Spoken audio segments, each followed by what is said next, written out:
of our annual budget is spent on acquiring electronic resources and books. That clearly shows the importance that we place in the library as being a core resource for our students, our faculty members, and other researchers. Apart from the wonderful electronic resources that we have, currently we have access to about 309 databases that we have subscribed to. And that is a very good resource base.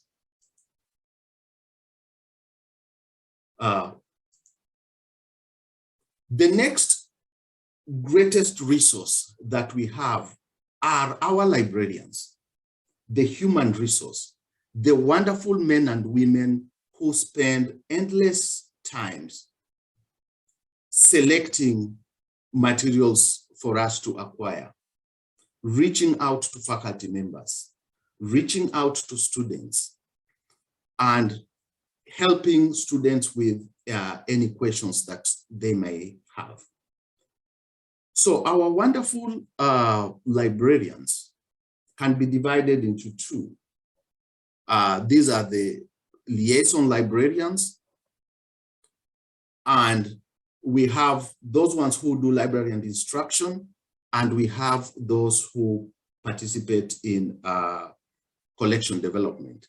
Sometimes some of them do both. They do collection development and they also engage in library instruction.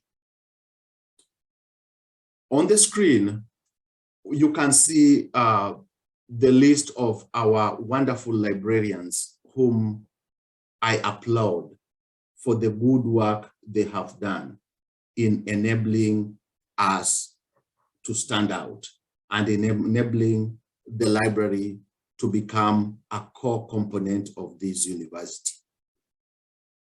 Recently,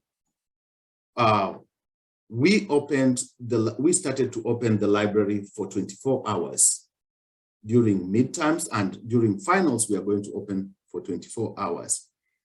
So as to give our students that opportunity to access resources that they need, and also to just give them a wonderful, wonderful welcoming space that they can go there, sit, and use the resource.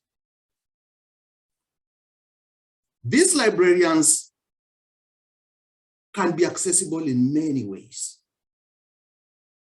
We have a link on the library website where you can access the contacts of our librarians. They can be accessed through chat service. They can be accessed through email, through telephone, and they have always been there for our users. We have other libraries, one in the nursing, College of Nursing downtown. We have another library that deals with music, which is here on the main campus. And then we also have another library at the Northwest Houston Center. The reason we have all these libraries is because we understand the importance that having those libraries closer to our students and our faculty members play. And those librarians have been outstanding in the work that they do. One of the greatest resources that the library is striving to grow, and the library is striving to enable users start to pay attention, is data. Data and data sets. our library, our institution is growing in leaps and bounds when it comes to the kind of research that they are doing. And we find that the federal government has decided that when faculty members engage in get grants, they want most of those data sets to be available. Data sets that came out as a result of the research funding from the government to be available to users. And we in the library are striving to try and meet that obligation. So right now I want to take you to the site where we have where we are proposing to host our data sets that will be produced at PVMU.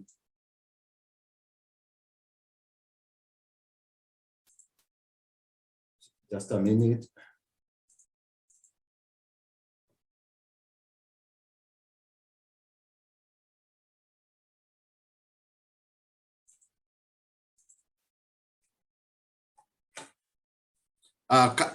Can you see? Yes, we can. Okay. So this is our library website. And on that website, we have put a link to our repository. And this repository is called Digital Commons at PVMU. It is a repository that we are going to host. We are hosting our archives, and we are hosting research and scholarship at Prairie A&M. So in the middle of the website, we have that link, and we have put a section where we will be hosting data sets. Right now, we do not have data sets in that repository, but it is our hope that as more research is being done, we will be able to host those data sets. The reason for hosting these data sets is that we want those data sets to have a longer life for people who, the next generations that come, they can be able to come and look at the research that was done, data that was collected, so that if they want, they can be able to replicate the study, or they can be able to analyze the data sets and compare the results that the researcher found and what the current researcher is looking for. Right now, quite a number of institutions are grappling with how they can be able to host their data sets. I'm very delighted that among the HBCUs, PVMU library is at the forefront of trying to be able to host the data sets that are being produced in our wonderful institution. Most of that data that will be put in this repository under data sets will tend to be data that all the personal identifiable information that can be able to identify maybe the participants in the research would have been removed. And it will just be data that can be used by anybody who cares to make use of that data. So this is a wonderful step forward. So in the next couple years, we as a as a library, are going to be reaching out to all the faculty members who have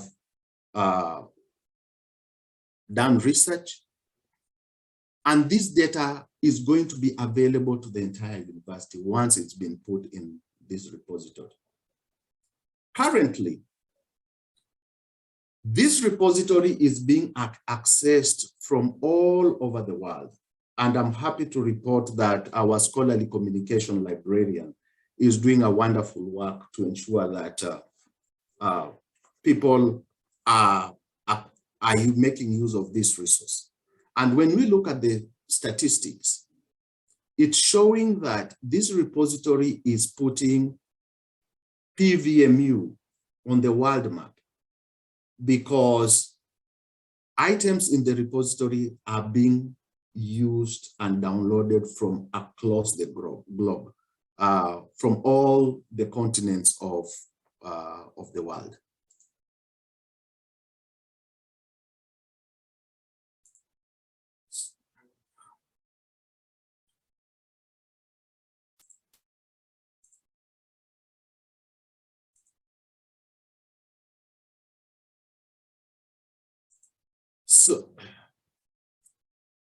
So apart from the current, the data sets that we have at PVMU,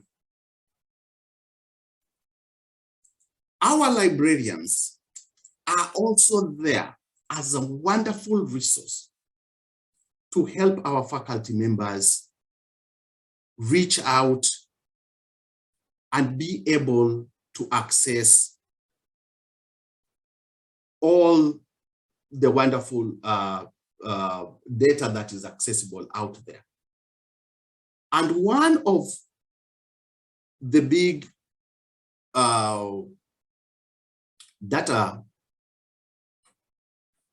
banks that is available is IPEDS, which is the Integrated Post-Secondary Education Data System. So every year between November and February, the government requests all the public institutions to be able to provide data on various aspects of the university. But one thing that I came to realize after talking with a number of users, graduate students, a few faculty members, I came to realize that we have access to these rich data that our librarian can help us get to, but the challenge becomes how to be able to make use of that data. In a moment, I'm going to take you through how one can be able to access data from IPEDS. So let me get to that website.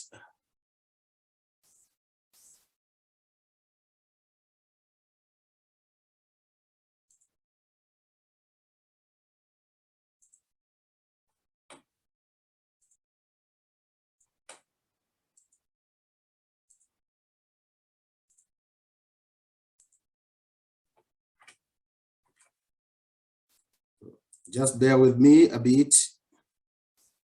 Okay. So when you go to the IPEDS data, to the IPEDS website, this is what you're going to see. And I'm going to take you through how to be able to download some of the data that is available in this data set. One of the uses of this data set is that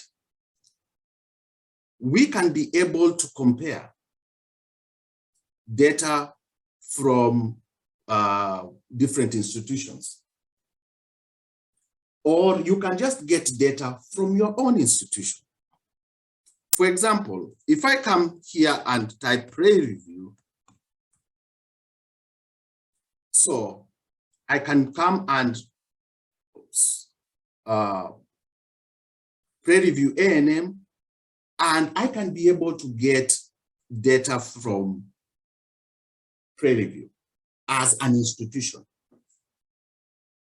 The other thing I can do is I can be able to compare data from another institution. Maybe I might want to compare data from another HBCU like FAMU, Florida A&M University. So for me to do that, I just come to add, and then I search the institution, Florida and M University.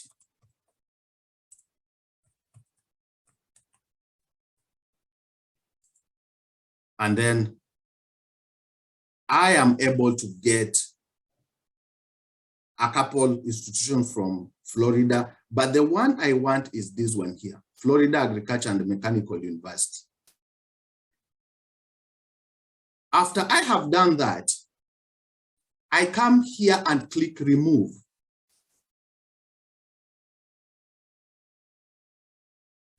So you can see now I have two institutions that are listed down here. From there, it's only these two institutions that I want to compare some variables.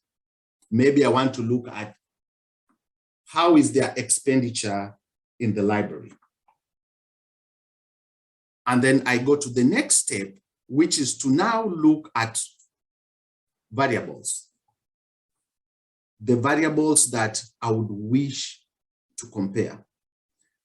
The good thing is that they have put those variables and you can be able to expand and get the exact variable that you want.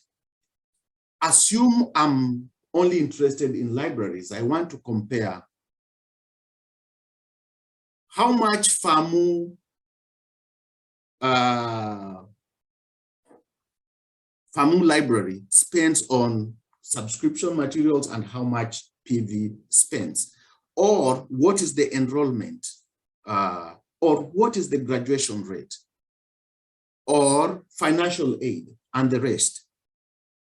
I can just go to click academic libraries and then continue opening that variable, because there are specific variables, and I'm interested in expenditure.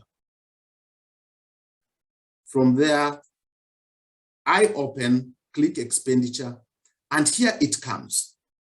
It tells me which years do you want to compare your data. So maybe I want to compare data for the past 5 years. So I select 2020, 2019, 2018, 2017, 2016, and maybe 2015. Those are the years that I want. And then I scroll down and I look at what do I want to, which variable do I want to compare? I can say I want total material expenditure, and maybe I want to look at what are the fringe benefits, or no, or operation and maintenance, total operation and maintenance expenditure. So I've picked two variables, and then I'll scroll up and then click continue.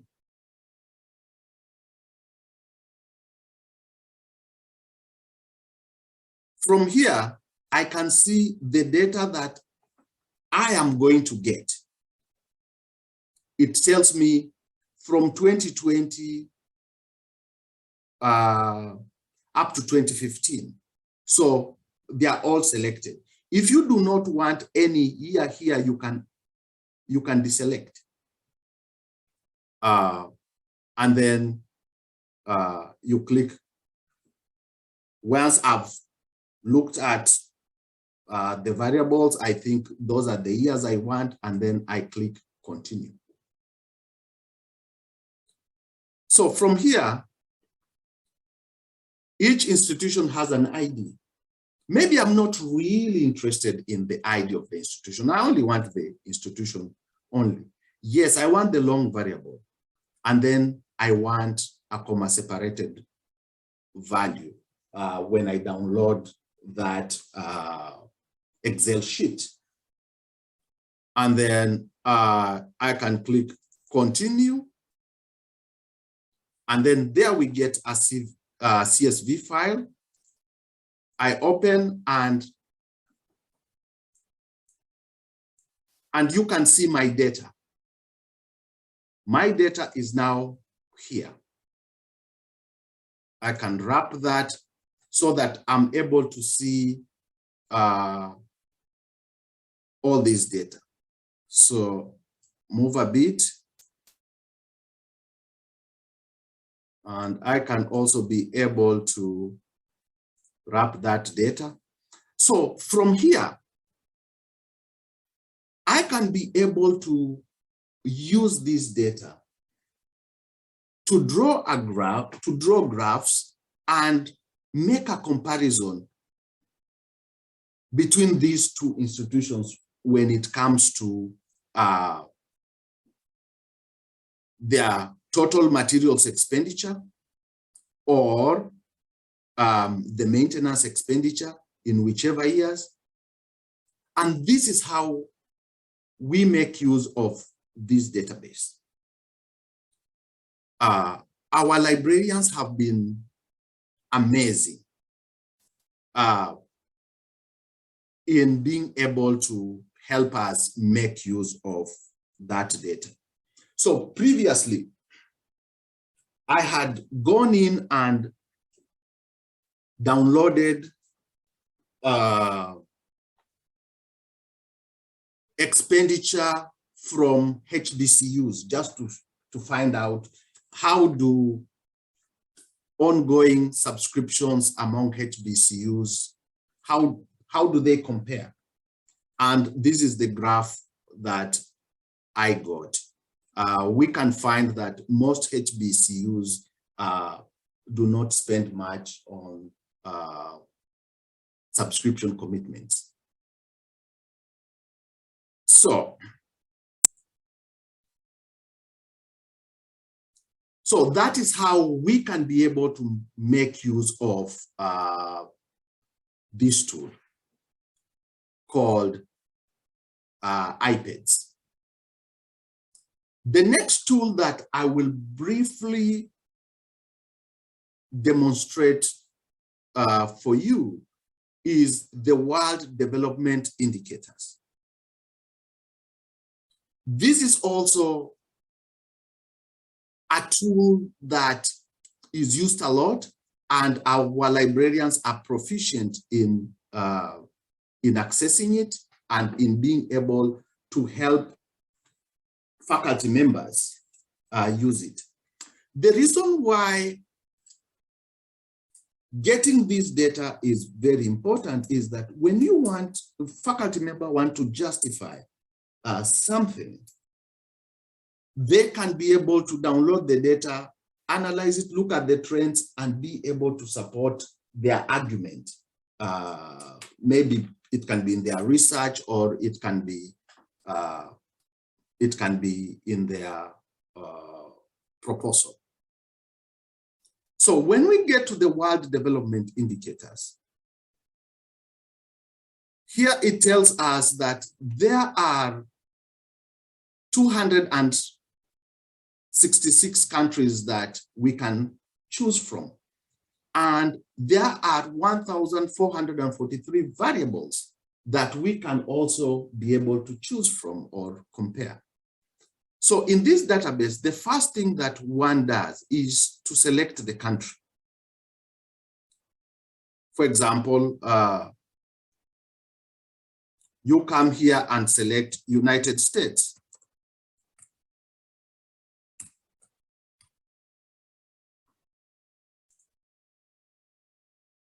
And then you select United States. Maybe you say, oh yeah, I want to compare United States, children out of school in United States, in the UK, and maybe Japan.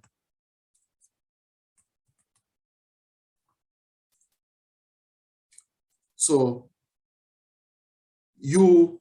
we have selected 3 countries. As you can see, this data bank shows me that I've selected 3 countries.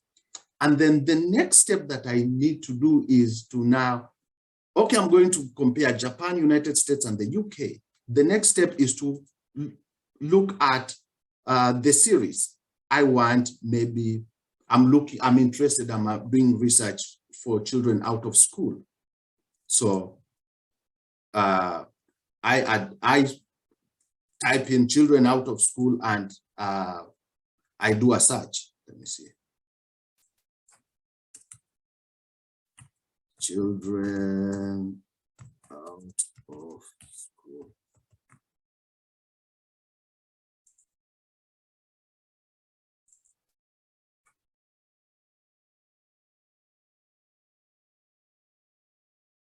So it comes here, adolescents out of school,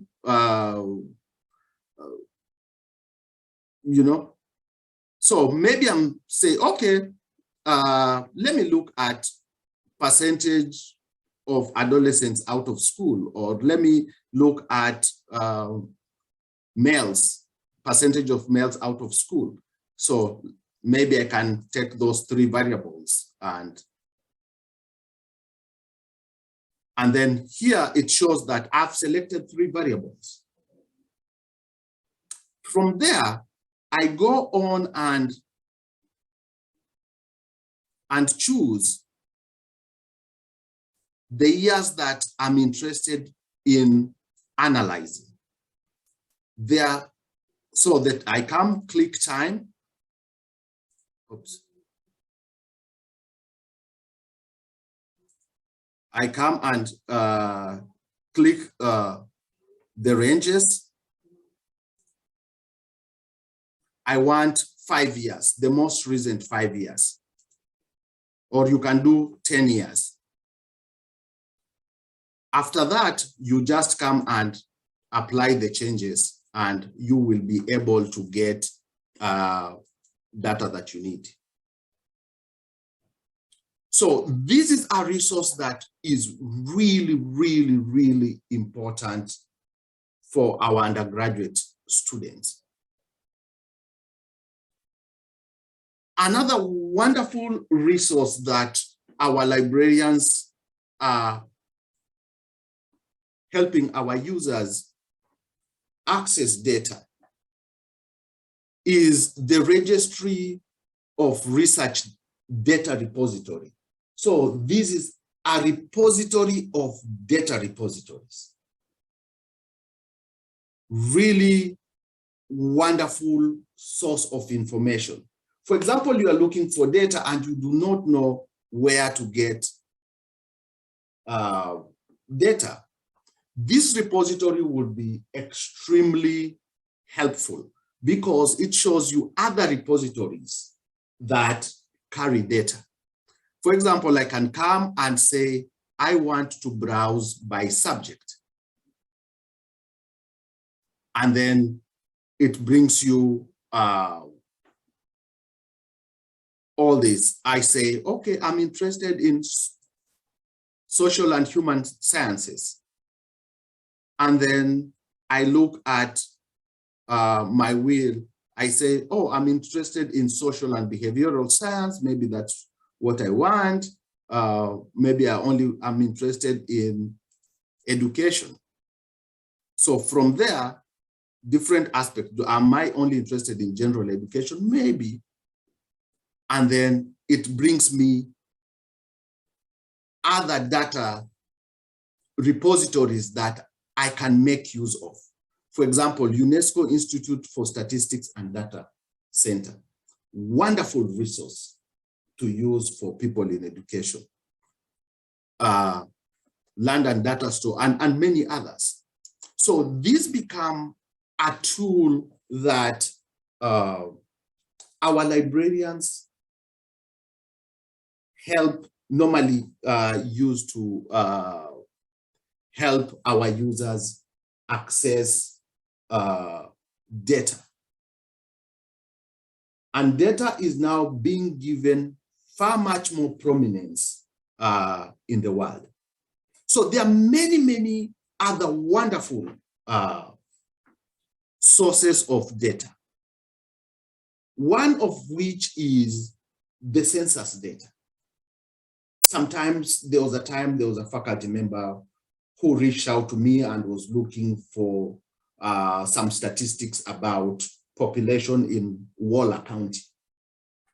And we were able to reach out, go and use the US Census data to help us be able to help the professor, because the professor was writing a research grant. So there are many other wonderful data banks and data sets that are out there that I would encourage faculty members to use these data sets and data banks. And I would encourage faculty members to also encourage students to use these data sets and data banks. Because if we want our students to be able to keep on using evidence to support their argument, then using some of these curated data sets will be a really, really good source. And the wonderful person to help them access these data sets are our library and instruction librarians. Wonderful, a wonderful group of men and women who are doing extremely good work to help our users access information. I could have gone on and on with the data because it's something that I really love playing with. But I think I'll stop there so that in case somebody has any question, we give this opportunity, to the listeners to ask questions.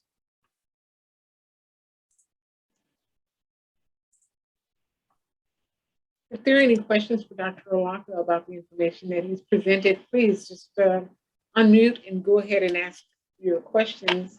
And if we'll give you a few minutes to do that. And while we're waiting, Dr. Olaka, there is one question that we have, and you spoke a lot about the data repositories. Can you speak a little bit about specifically what are you or what is Prairie doing to revamp, if you will, the data repositories?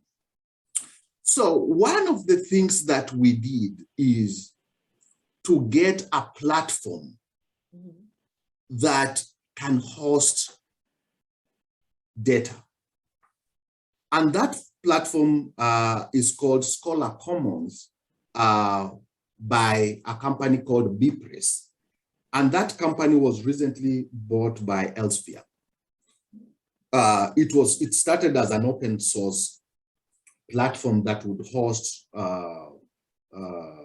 archives, that would host conference proceedings, that would host faculty profiles, that would host open access journals, and also host data sets that are produced in the institution. So most institutions end up having problems with data sets because they do not have a platform. on which to put data. But we are happy that we now have a platform that we can be able to put to host our data sets that have been produced at PV. And we also ended up taking one of our librarians and making him a scholarly communication librarian to help grow this repository. And very soon he will be reaching out to departments. He will be reaching out to the Office of Sponsored Research, Office of Research, and to deans and faculty members to try and tell them, hey, we now have a resource, we have a platform that we can store our data sets. And I believe that is a very, very big step moving forward. So for faculty members, if you see Mr. Henry Koshi coming to knock at your door, please give him an audience, and we would really love to host the data sets that you have.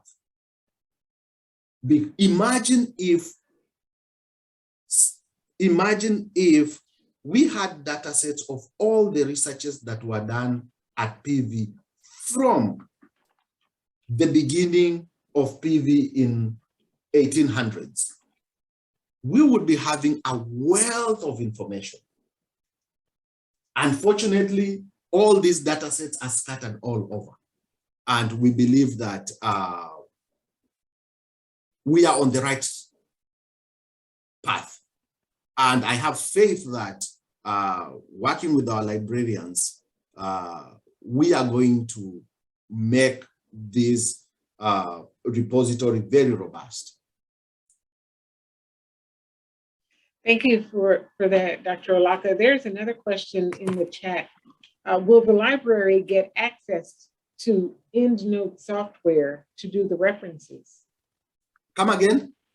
Will the library get access to Endnote software to do the references? Yes, we would love to have as many citation management systems as possible. However, all those cost money, and following our budget cut, like the library between the library has had quite a bit of its budget cut because of COVID. Although right now, we have a citation management system that we pay called RefWorks. Mm-hmm. And we also encourage students to use other open access citation management systems such as Zotero. I would love us to have Endnote, but our means are not there.